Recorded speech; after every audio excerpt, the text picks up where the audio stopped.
friend of mine who went to Olivet and worked at Arby's said, Habeeb, what are you going to do? I said, I don't know. I don't have any money. And at the end of school, I'm out of the dorm. You know, we had room and board. I'm out of the dorm. I don't know what to do. She said, we're hiring at Arby's. I said, Arby's? No. And I shot myself in the foot 3 ways. I still remember it vividly. This is a good lesson for young people. Yeah. I said, they won't hire me, so that's lack of confidence. I don't know anything about American fast food, slicers, deep fat fryers. I mean, I know hummus and baklava. Yeah, that's right. I didn't know anything, so lack of knowledge, lack of confidence, lack of knowledge. And I was shy. I said, if they hire me, they'll put me on the front counter. Need I remind you how shy I was? So I couldn't do it because I couldn't stretch myself, lack of knowledge, lack of confidence. And so she said, they'll hire you. That was in March. I said, I'm praying about it. So, of course, I'm praying about it, thinking God will just drop something coming from heaven. Well, April came, and she said, Habeeb, school's out in a week or two. Did you find a job? I said, no. She said, we're still hiring at Arby's. And she was just bubbly and, positive and talked me into applying. She said, I'll tell the manager you're coming. So I went the next day. He hired me on the spot. My fears were gone. Where did they put me? On the front counter. I hated it. I went from wanting to be a doctor to cleaning dishes and bathrooms and waiting on people at Arby's. And that wasn't what I wanted to be. That was another turning point. What do you do when bad things happen? Let me go back to how I survived that. Yeah. You know, because that's important. We all face adversity one time or the other in our lives, and what are you going to do about it? You know, you better be prepared. Well, I was not prepared. I had dreams of just being a doctor, and bad things happen to good people sometimes. And so I was inspired by my parents' ethics and integrity. So they had instilled in me the right thing. But I also was a man of faith, and I knew the stories from Old Testament and New Testament. And one of the best stories I liked was the story of Joseph in Genesis. Well, his brothers mistreated him, sold him. He ended up in a different country in Egypt, alone, didn't have a penny. He was a slave. He just bloomed in that area, alone. Everything was taken from him. Well, everything was taken from me.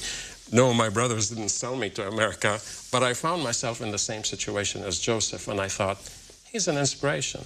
You know, a lot of times there are heroes that can inspire us for the good. You know, there are heroes that can inspire us for the bad. But if we look for good role models, we can reach up and reach further. And so I perceived that he did everything with joy. So the dishes needed to be done. Nobody wanted to do them. I mean, you know, we're normal kids, right? I couldn't afford to lose. I couldn't afford to be fired. I did the dishes with joy. The bathrooms needed cleaning. Who's going to clean them? I would clean them.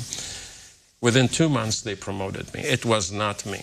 It was not me. It was God. It was also the fact that I was pushed into a corner and I had to do a good job. If I would have had options, I may have been a very mediocre employee, seriously. Yeah.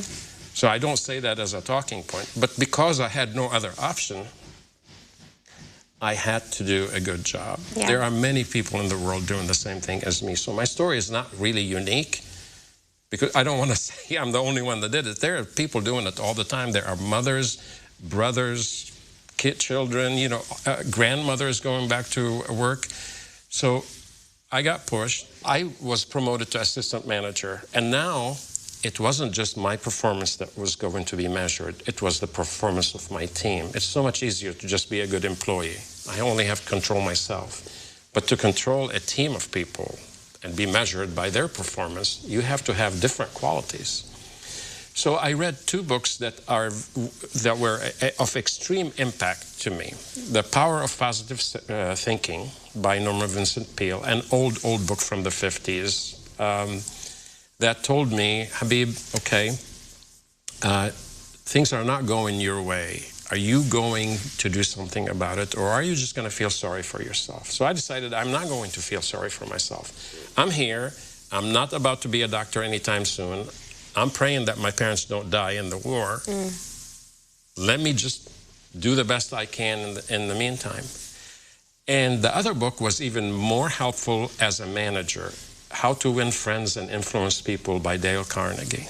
And there were two principles from there. There are many good principles, but two important principles. Help others succeed, and you will succeed.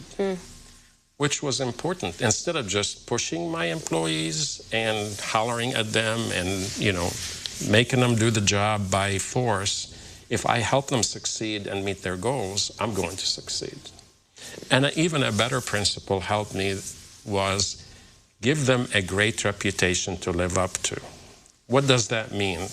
It means treat them the way you want them to become.